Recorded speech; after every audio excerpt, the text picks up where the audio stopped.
Hornbill weekend hon en kipe na vegun chibai tu lai na khokha lai hiya Good Friday weekend ahi dek jiagna gua hong zuwa mi pi tampi low bolte ai kele khunna septia ding na gua tui kia kha ki pang na hi himale lam ka khopi suwa ilui tatia ding ki pang na idiam lam ka khopi suwa lailam lui luanga lan va lui luanga tui tha lui luanga tu nei study ni hi la lui tampi te laga lan va lui study ni hi yai lan valui hi gua tui ma sapena aboi nga la yai kha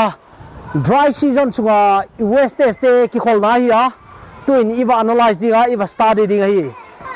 camera men paron reading a reality tak tak a hi na tak tak i at som dinga hi yai laiam lui hi a tuin bang situka bang za boi ya chi kha iwa ending hi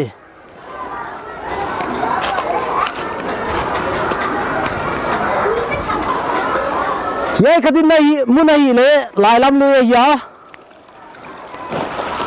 ya fencing au ma tu kum swa ding gwa ma spena zuwa himalay yai fencing apu dar ngala yai reality hi iwe stay at chena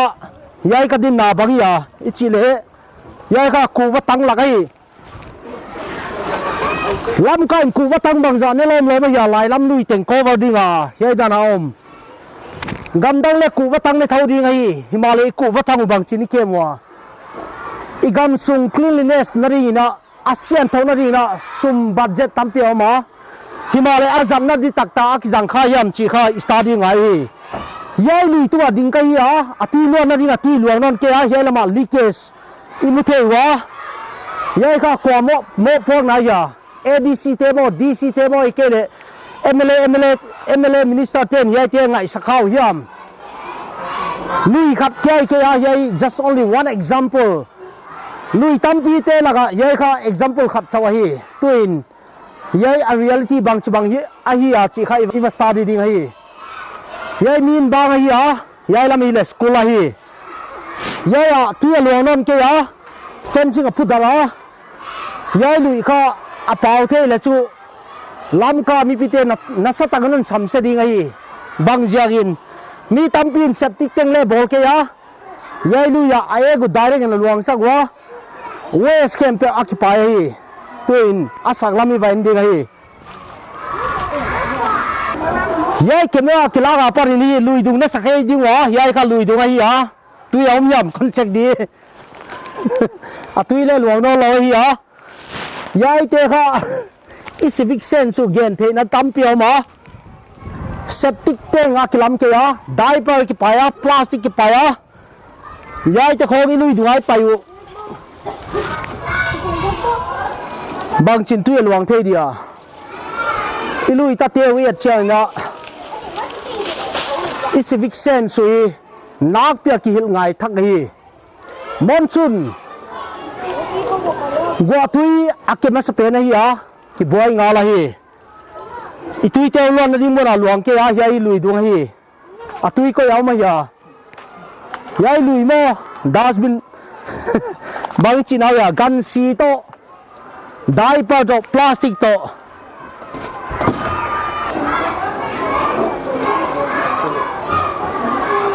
yai lui dung toa April lai pan pana gua tui le knai lo hi himalay yai bang a full siang ke ya atuyum ya omlo chile ke theinon ke hi yai ko mo phok na ya 32 crores igam sung suk sia na di na 32 crores ahong paya koilak yayan kolu Churchanpur the cleanest district a Hilai hi yai ka bang chiba solving ya lamka population tam nai ke ya lui tam ne ke ya Himalaya nei sun sung le kian kol zolo hi ku watang khe te kol tui hek te ai ke le yai dai khong i pai wa plastic ile disposable lo yai dan dim fel ful mai hi gwa tuang ke tak tak le yai kha kwa solving bang chi solving chi kha ngai tu hoi ma mai hi yai problem tunin weekend honin study bolu da yai mun hi le lai lam venga hi a alui dung ki pan na ai pan lai hi yai bang jaga problem yam analyze bol som ding hi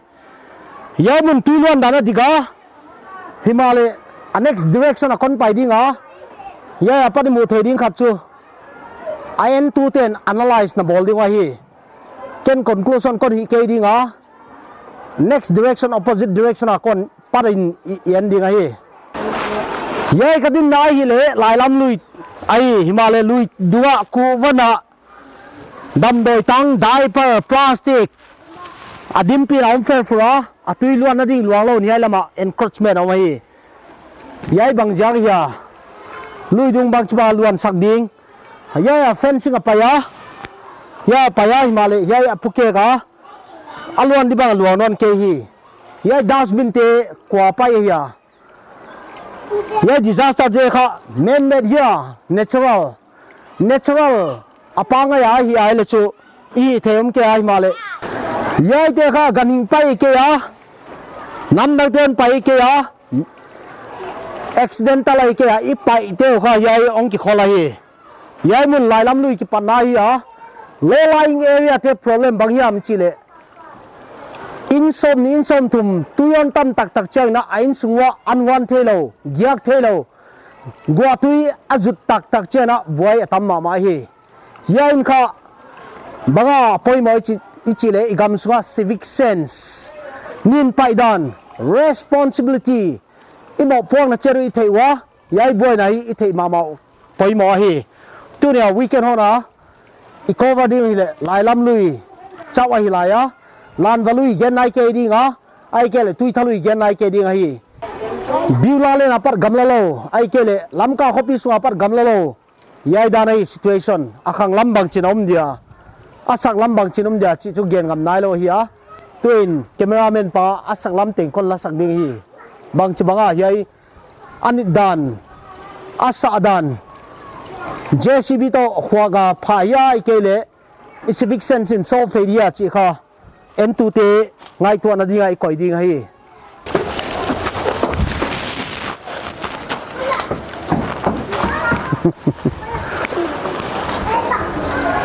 yai le lailam lui yet call down wai igam mangai ki chi wai le civic sense ne deu nga ya yai ka bang tana thuk ya ki thei ke ya Himalaya kon try dinga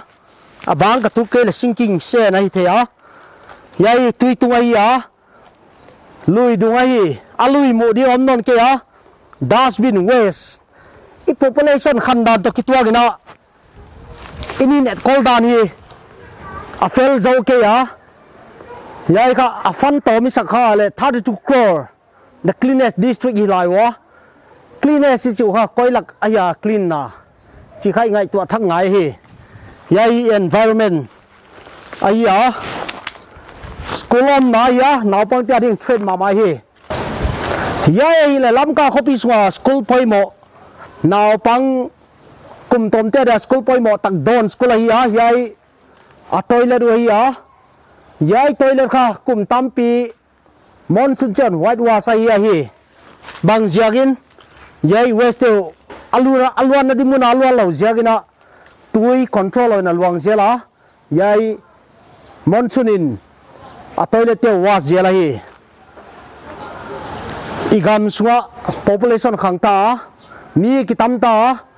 dustbin waste at koldani sem ke aile yai kha disastrous thei ma hi yai nasana sak ma wai le akhang lam te bang chin hing ni wa turin weekend horin Lailam Lui honki cover ding ya as journalist ni tain Hiai Lui starting kapaya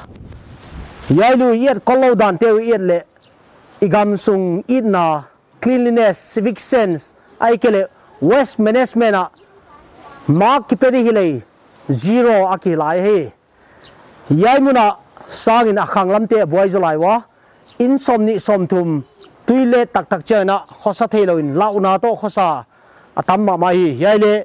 monsoon gwa tui full gwa tui hong zu tak tak le Hiai kha danger ma mai ha Hiai sang danger zo akhang lama tamma ma lai hi Hiai te kha alui dung amitam jang mok o mai ke ya himale man made disaster mi hing ten ibol ding dol ibol lo china nature in a fury sabte chi dan le a he thasok na kha hon sulang the hi Hiai te kha gwa tom chi ka zuwa aboi nga la hi tampion jut chena koi lak lak koi muna tui luang di hiam ki theilo wa hi Hiai igam sunga responsible citizenship igam sunga imo pong na chiaru izo nga ya dustbin zat dani ki zilu nga ya lui dung lui gwamon te kha dustbin hi ke ya lui te kha alwan ba luang ding himal human waste ning ten ipoi molo inin pai di te kha et koldan nak pi ai kisin sak ngai hi Hiai problem te igam sunga problem te achana akror afan ai ke asum tam tu ai ke ya civic sense ai ki poimo Hiai te problem banga chi tunin ending wa a conclusion a bangjanga boy hiam chi kha kon gen ni ga hi number 1 Hiai mun ma ma le land encroachment lui alwan di ba luang lo a dining i bol dan teu i fencing bol dan teun thu tampi po Hiai mun ma ma le a fencing le alui luan dan te ya chena adik lo tampi ma hi Hiai Lui i mu sin na ma khatwi le Lailam Lui mi tampin septic tank omlowin iek teu lui duai tu sakwa iek te sa buai zo chu i plastic zak teu idam doi teu ai kele waste nisima mi tampin lamka mi lak tampiom na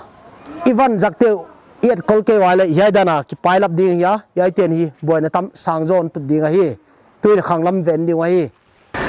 Hiai muna fence ka ma himale alwan na di mo na luang the no lon Hiai lama encroachment au ma Hiai mun khap chaw hi la ya Lailam Lui ya di ga mun sang pe na hi Hiai mun sang mun na Hiai jana boy ai le low lying area te bang chin boy dia Hiai te kha is civic sense so inin pai dano ai ke le administrator te le igam ilei ilui te dani nak pia study ngai ya lei na teng tu na tinga dai sig dai kai kha a solution ai ke ya civic sense nin pai dan ding bangjanga pai ding i pai ke ai le bangjanga boy ya chi kha i so na tu ni weekend honin Hiai mun cover hi ya dai i bolwa ilui tengwa nin pai lo din himale akipai tho tho Hiai kha testimony hi dai bol kha solve lo ding ya apoi dan tunin i so ruwa Hiai kha a beginning chawa hi tuin a bad event sub lai de wa hi tuai mu Lailam veng lui a buai dan Lailam venga pat a bridge apat tom chi study ya tun veng danga bangchin lut suka midang te bangchin buai ya angle danga alui luan dan iwa study sub lai de ga hi Hiai hi le Lailam veng ya tuna bana veng dang te bangchin effect a iwa study sub ding hi Hiai le Lailam veng lui tunga kalvat ani na hi ya main road ta dim road khat au ma Hiai dan fencing i bolwa hi Hiai fencing te jaga nin ki pai lo ding ai ke ya fencing bangza bol le ming dai ko man kai zo lo chi a hi a pai u ta re chu pai daning nin pai daning chance tampio ma Hiai dain kha nin pai on veng lo ding a civic sense i mohpuakna cleanliness chi te khai ki tak tak chena Hiai munong sang pan ning ya Hiai dai ki bola ma le Hiai dai ki bol na parin Hiai mun ending a hi bang chitukin anina adai kom kala par cameraman pa kon capture sang de hi Hiai dai om hangina nin tons sel tam pi hiai dan in gua tui ma sa pen in tom chik anot a himale mi ve thum ve hon julai le akhang lam bang chen om dia I va study suk lai dinga hi dinga ya hi le biula len ge ya hi a kalwat ma sa pen te langa khana hi akhang lama kalwat bang za om lai a lui bang chin luanga inten na te bang chen oma chi study ding hi tu ne weekend hon in I cover hi le Lailam Lui story hi a igam sunga lan vale oma tuita pui le oma wai ke loin chiang kon le oma yai te kha a story tan chin gen diu hi le again u kibang fek dinga hi yai muna hi le biula len low lying area hi a khumu zamba to kinai dek ta ya yai mun lam ka din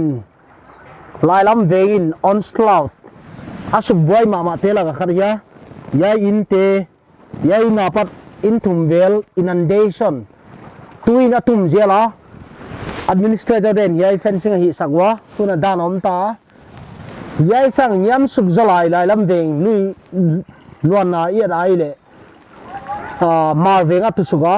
mar veng tan study da tui tha tan atut nai vet som ding hi yai ka adanom ma ma pol hi a himale go atui hon jut tak tak chen yai lak le trade la huai tui le theina tui theina a hi jinga yai ka biula len a hi yai mona hi le lailam venga kipat biula len pun sukna biula len to khumu zamba kipe na muna hi a yai muna in lin na tui tam tak tak chena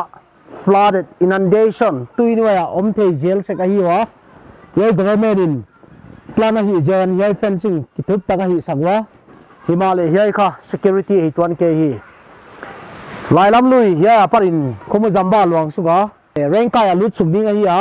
iwa cover suk ding wa hi tuin khumu zamba pai dan yen ding hi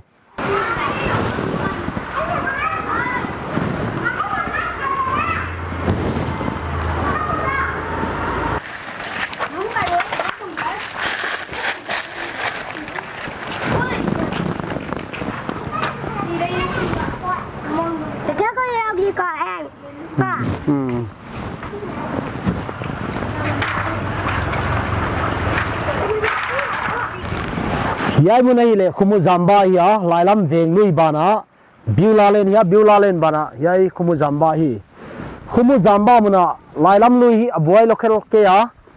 alui dung aliana australia bangma buai na om ke a himale abuai tak tak chu akhang lam veng te hi a yai biula len abuai bana rengkai venga abuai dan iwa study nga wai rengkai bana parin tuitha ludinga yai kha ilui dung te et koldan khat example khata hi a akhangen suglochin mi gama luidung te nga khoinan dang tak chale don the ding khobin siang thoa himale e gama luidung te wet koldan hi puakkna huai ma ma ya environment ai kele siang thona civic sense gamin na tak tak inei nai ke wa yai kha sum tampia suk siang ding hi ke ya akro kron pai ma le akro kro kine gu thau ding hi a apoi mo pen chu civic sense ki thuil na nak pi yai video n2 te teng tengin imo por channel ding ain lo ten le I gam sung kha suk siang thau na ding la kep bit na ding mo pong nai nei che ro chi kha I thei na ding a yai hong ki cover ya mang Taithul ground zero Lailam Lui khumu zamba bana paron record hon report kai ya tun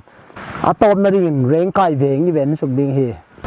yai mun hi le kalvat lei ki bol na amun li na ya fencing om thawa himale asyang dia ke ya yai mun ahi le adanom nai le atui slope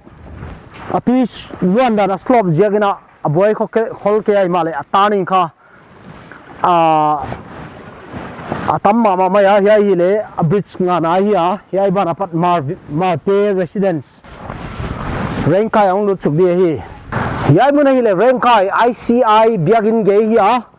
yai muna ningkum monsoon laina nin tam loin JCB ta khwa somwa himale khwak thei ke wa hi yai dai te na inin bok te kha aveng mai ke ai himale yai mun abuai tho to wa pai lo na ding na yai dai ka ikyai loin civic sense ne ngai ya den ai gen ma bangin yai hi tu kum da ban boy diam chi thei ke ai himale yai residential area nak pina su boy gi ge hi yai mu nei le mark tui a cover na ki mu the la ya yai hi le residential area hi ya yai in te hi anwan the lo zen om the zel se go hi yai te le water mark hi ya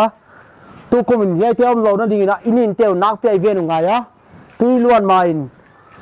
Lailam Lui hi dustbin ni pai dan te cover nga ya sak la mai pai ha po het ke di nga himale yai mun teng te adi na boy boy ma ya zan che na I mut thelo na khoba la wai hi akhang lam bang che no mai ven di wa hi yai mun hi le lam ka khopi swa dia Lailam Lui luan na laga lowest lying mun yam pe na ya yai veng monsoon gwa tu juk ta ta che na nak pi ne flat je la hi yai kha bang jaga ai chile len encroachment mu thei ding na mitanga mu thei ding tam ma ya wai ke lon atui volume atui luan dar kha tam lo ta in alui akoi abang ma tam ziagina len encroachment to icha a capacity avegina alwang thei ke ya yai beng ten hi nak pin a thwa ga hi saklama dasmin neu chi pai kha yai anwai lama om tia din boy hoi ma hi ya wai ke lo in ya e copy suwa lui luang siang tho takai koi ding chi kha Hornbill Cable Network le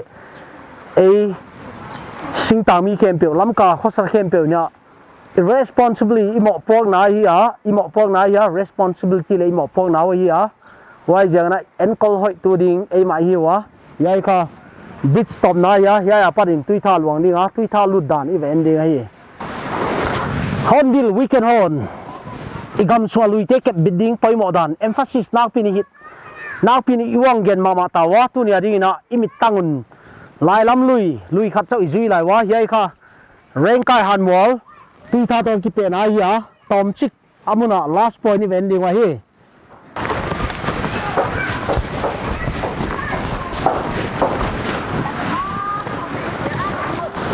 yai mu nei le Lailam Lui to tui tha ki job na hi ya I dustbin te waste te yai dan dim fer fur ma ya yai tui tha alui le jagna lam karin boy hoi lo bang na himale I copy sunga lui luang te laga I kep dan te wet chana environment consciousness I kimi pam suk siang ding dan ki kep ding dan dustbin waste management lam nak pya ke thang nga ya ya in kum te in problem atuda tu ne Hornbill Cable Network in I cover hi le Lailam Lui chau hi chiang kon lui gen nai ke ya ai ke le tui tha lui gen nai ke ya tunin igam sunga dustbin pai di cheng na a fencing ja pai di a fencing ja ki pai lo di ai ke ya inung sima siang tho na aum chena ki siang tho pan ding hi lam ka copy tan ta ki thena di na I waste management inin pai dan hi nak pya ki siam phat ngai hi ya nang nanin pai na responsible na hi lo jagina na mo po na la lo jagina akhang lama low lying area te nak pin boy the hi tu ne din weekend hon yai tana zota igam sung environment conscious dan mei ke mu ya gam mei kang ke mu ya single gwa te ke mu ya lui dung te ke mu ya gam sa te ke mu ya chi kha I ke thang ngai hi ya copy dik civilization dik tak I build up ding wai le gam sa te ming te ahing lo te le nak pia yet kol thang ngai hi ya yai kha Hornbill weekend hon adinga tutung Good Friday weekend I cover the ya Mang Taithul ground zero report ya ya episode aparin banga na ngaihdan lam ka bang chini su siang thau thei ni wa ADCC te aikel government funding jiak chawa su siang thei ngai to ai le ki siang bai lo ding ya accordion su siang lo ding ya mimal responsibility mo po nai lak chera lam ka siang thau na ding ke ka poi mo I chi chana ki siang thau thei pan ding a hi weekend hon he tan zota